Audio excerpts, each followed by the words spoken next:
皆さん、こんにちは。今日もさやジャパニーズポッドキャストを聞いてくれてありがとうございます。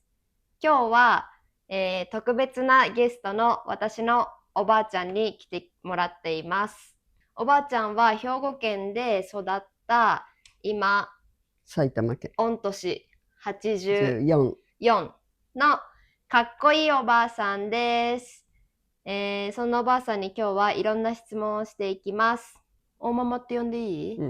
じゃあ、大ママの時代に女性が大学に行くのは普通だった？普通ではなかったですね。だいたい2、3%だったんじゃないでしょうか。そんな低いの？だからクラスで大学まで行く人は1人か2人ぐらいしかいなかったと思う。それは小学校中学校ね。で高校では大学に行くための進学コースと就職するための就職コースに分かれていたから、大学に行く人は多かったです。でもクラスが男子だけのクラスっていうのがあったぐらいなので、やっぱり男子の方が断然多かったですね。大ママのお姉ちゃんたち大学行った？行ってません。私の兄弟は誰も行ってません。じゃあなんで大ママだけ大学行くことにしたの？なんかね、もっと勉強したかったから。素敵。なんでそうなったと思う？自分だけ。わかんないけど、私が高校で就職コースに行くか、進学コースに行くかっていう時に、うちはその時に父親が病気だったので、とても進学できないと思って就職コースを選んだんですけど、担任の先生が、いや、そうじゃなくて、チャンスがあるかもしれないから、進学コースに行っといた方がいいって強引に進学コースに入れられちゃいました。じゃあ頭良かったのかな？頭良くないんですけど、多少は成績が良かったのかもしれない。なるほどね。じゃあ大学で何勉強した？学校の先生になるための教育論とか、教育なんとか法とか、いろいろ指導方法について学んだりとか、そういうのです。当時はなんか女性の方が入りにくいとか、クラスに女性がほとんどいないとか、大学で男子しかいない学部とかあった？結構あったと思うよ。で、理系ね、理系の学部なんかはほとんど女子はいなかった。工学部とか理学部とかね。生物学なんかは多少いたと思うけども、だからもし工学部に女子がいたとしても、本当に1人か2人ぐらいで、非常に珍しかったと思う。じゃあ大学卒業後就職したでしょ？就職したの普通だった？それとも大ママの女友達の中には大学に行ったね、大学行ったけど就職しなかったっていう人も多かった？私の周りではね、やっぱり教育学部だからほとんどの人が先生になったから、そのままお嫁に行ったとかっていう人はあんまりいなかったんじゃないかと思うけど、他の例えば文学部とかそういうところの人はもう大学時代から花嫁修行みたいなことをして、そのまま結婚したっていう私の友達の友達だけどね、そういう人もいたね。他の人は大学行かなかったら何してたの？みんな就職しましたね。どんな職業？やっぱりその頃は OL って言ってたんだけど、会社の例えばコピー取りとか雑務？今でいう総合職みたいなのはなかったと思うのね。だから私がやった小学校の先生っていうのは言ってみれば総合職みたいなもので、男女同一賃金だったし、でもそれ女性が多かったの？その頃は同じぐらいだったのかもしれないけども、私が何年 ?30 年近く、30年もないか。勤めてる間にどんどん女性が増えてきた。へえ。私がね、勤め始めた頃はね、教員ってね、すごい給料が低かったの。だからもっと給料の高い一般的な会社なんかに勤めるのが男性で、女性は比較的学校の先生なんかになる人が多かったから、その頃から、小学校なんかも女性が結構多かったから、小学校の先生は男性を優先的に取るっていうのがあったから、私なんかもなかなか大変、就職するのがちょっと大変だったと思うよ。それは女性が多いからもともと、さらに女性として就職するのが難しいってこと？じゃあ子供を産んだ時に専業主婦になったんだよね。その当時共働きという概念はなかった？いや、ありましたよ。あった。けどなんでしなかったの？私だからさ、兵庫県出身で住んでたのはその時は東京都だったから、子供を預けられるところがなかった。保育園も落ちたし。落ちたってどういうこと？公立の保育園に入れなかったの。なんで？働きたい人がいっぱいいたから。今みたいにさ、待機児童みたいなことだったってこと？そうそう。っていうかね、その時はね、公立認可されてる保育園っていうのは、そんなにたくさんなくて、働く人が今ほど多くないから、だから無認可保育園っていうのがあったのね。認可されていない民間の。でいろいろ新聞なんか読んでると、そういう保育園ではかなり保育内容が悪いっていうのが定説になってたから、子供がねかわいそうな思いするぐらいだったら働かない方がいいなと思って思い切って辞めちゃいました。専業主婦楽しかった？全然。何が？なんかね、一番ね嫌だったのはね、社会からで断ち切られたような思いがした。もう自分が毎日子供と家事とだけで一日がもうどんどん過ぎていくのね。だからなんか自分という人間がなくなっちゃったっていうか、のママであり、私のママだけであってね、私自身っていうものがどこにもないっていう感じでね、それがすごくなんか閉ざされストた世レスというか、界っていう感じね。そう、この白い団地の壁の中にさ、閉じ込められたっていう感じで、夫の協力というのは全くなかった。日曜日ちょこっとはあったけど、だから毎日なんかこう牢獄に閉じ込められたみたいなね、そういう感じでとかね、そういうのを見てると周りにいっぱい助けてもらえる人がいるでしょ。そういうのは全くないからね。なんで？家族がいなか親ったから？とかはいない、そばにいないし、だからなんとか友達同士で同じ境遇というか同じような人たちで子供を預けたり預けられたりすることはあったけど、そんなにそれが頻繁ではなかったから、でほとんどみんなね専業主婦だったのね、その頃はね。ママ友と遊ぶの楽しくなかったの？遊ぶ時間なんてなかった？遊ぶっていう、とにかく睡眠を確保するのが精一杯って感じね。そんな忙しかったの？忙しかった。でもちろんワンオペレーションだしね。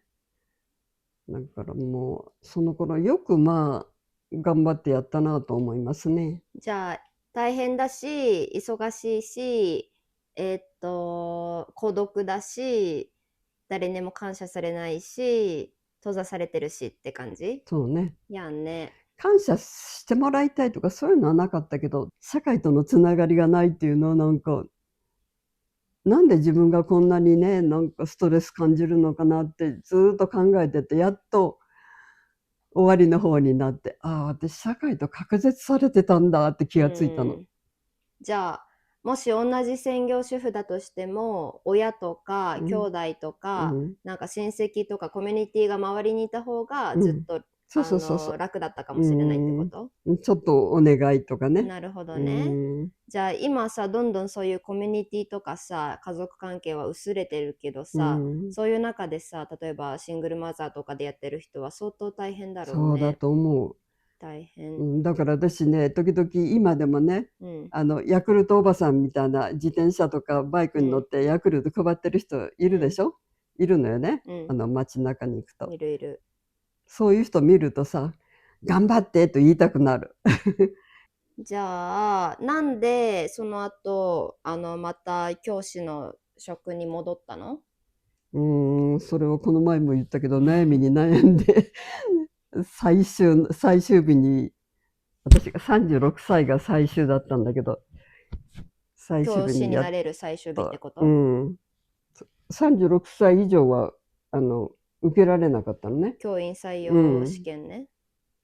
で、思い切ってやってみた。それはやっぱりその閉塞感から逃れたいからだと思う。何が悩みポイントだったの？その悩んでる時、戻りたい理由とさ、戻るべきじゃないかもしれない理由があるんでしょ？やっぱり私が個人として生きたいということと、社会とつながりたいということだね。で、戻るべきじゃないかもの理由は？そう、できるかなと思ったの。もう、だから教職を去って8年ぐらい経ってたのかな。だからまた、あんな風にね、育児も大変だけど、教職員という仕事もすごい大変だったのね。で、どうしても結構一生懸命やっちゃう方だから、やらなくていいことまで。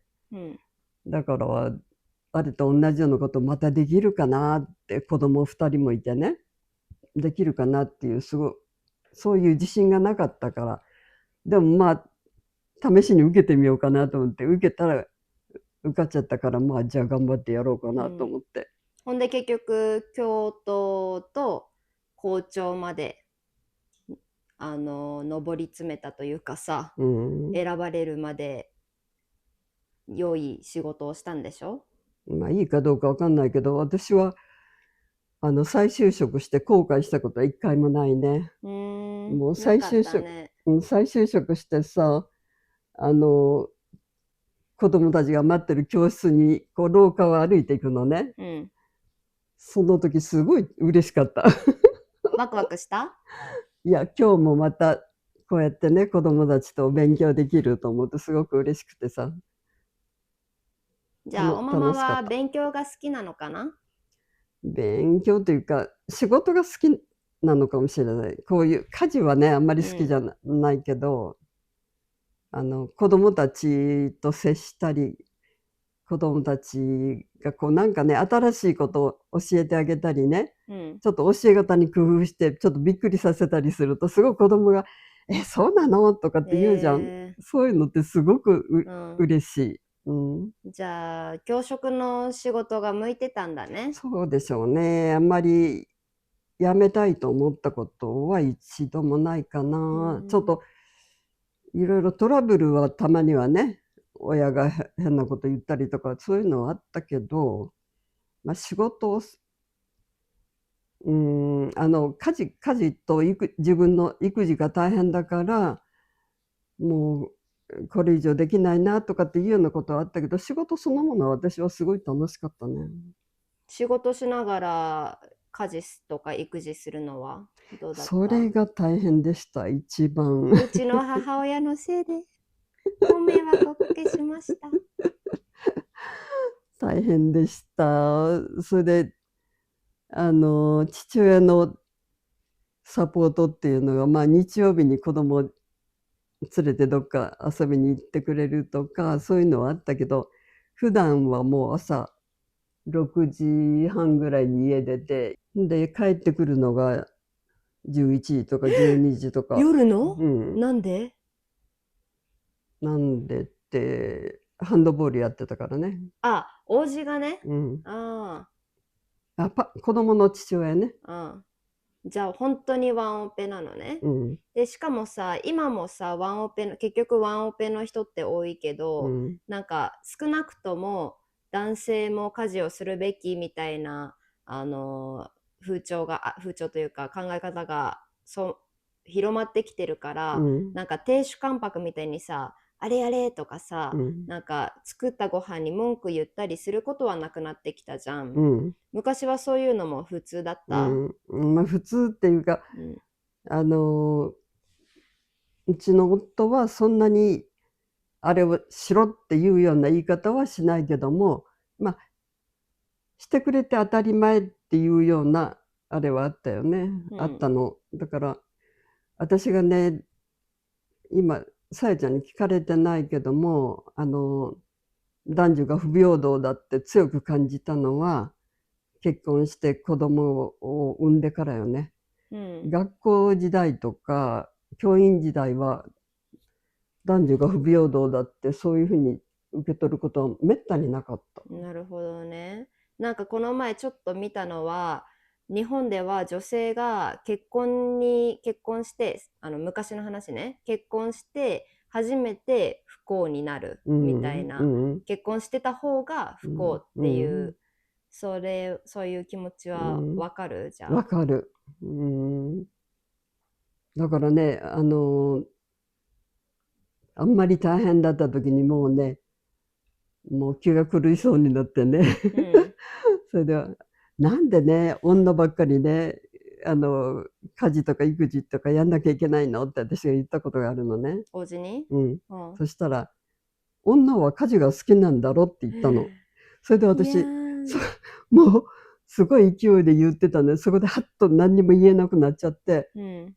えって言ったままもうそこで引き下がっちゃったんだけど、うん。それからずっと考えて、私は家事が好きでやってたのかなって思ってすごい考えちゃった。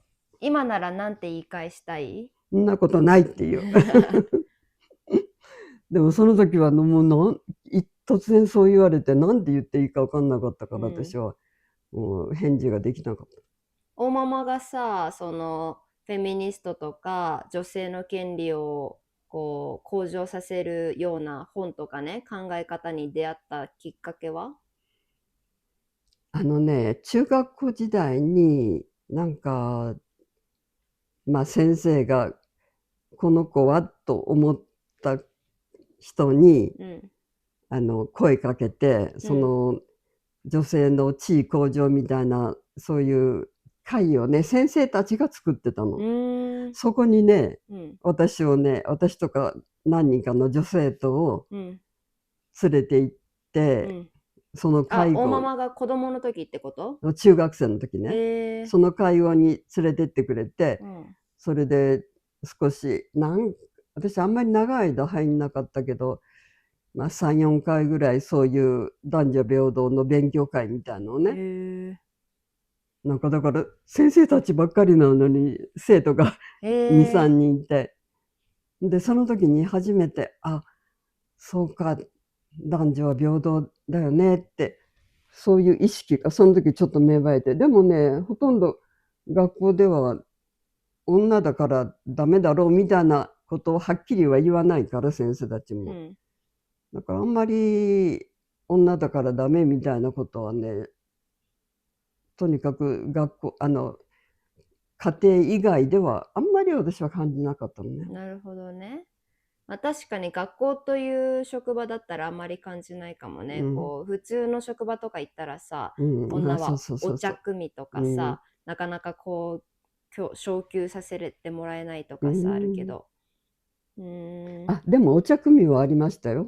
学校で、うん。あ、確かにさ、ママもさ、うん。昔は同じ先生だけど、うん。女の先生が朝一に行ってうん。お茶職員室の先生にお茶配るとか言ってたね、そういえば。それはやりましたよ、私も。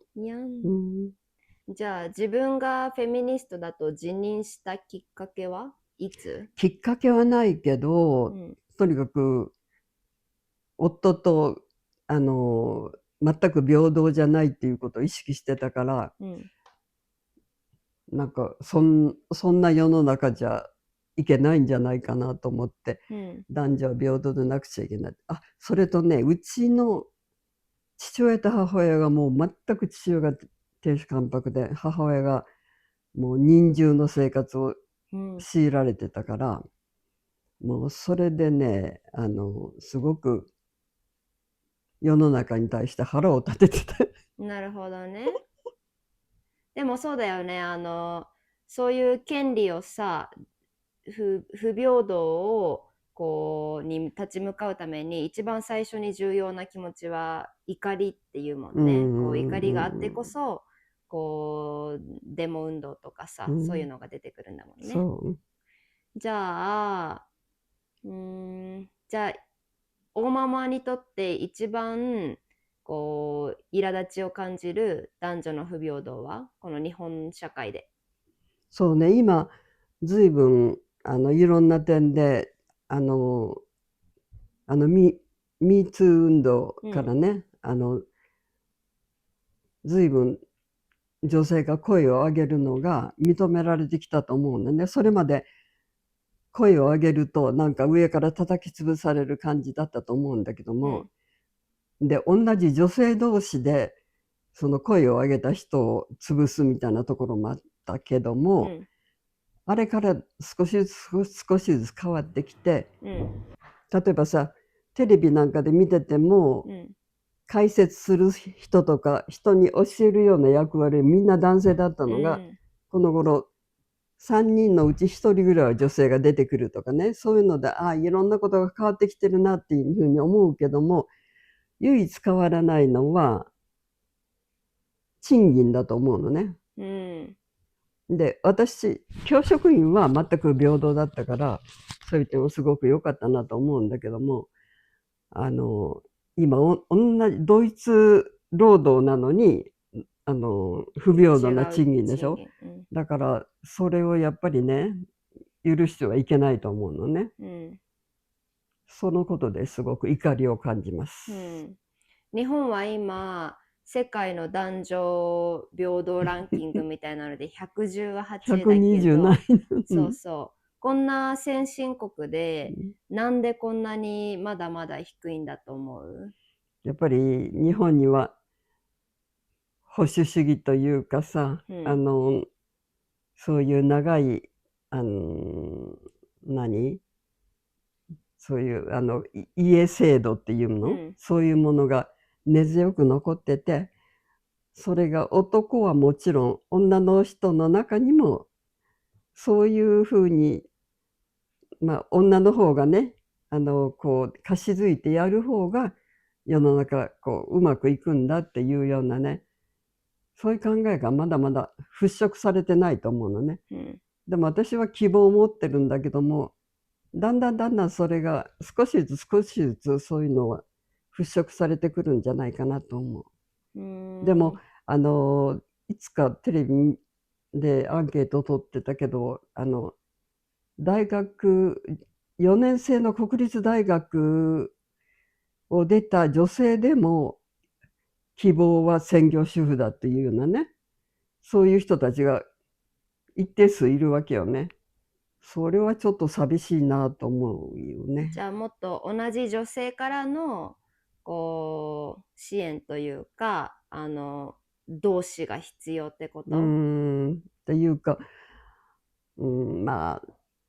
結局はその人がどういうふうに生きるかは選ぶんだから、私がそれを悔しく思ってもしょうがないと思うんだけどね、その個々の生き方だからしょうがないと思うんだけど、でも少しずつ変わってくるんじゃないかなと思ってます。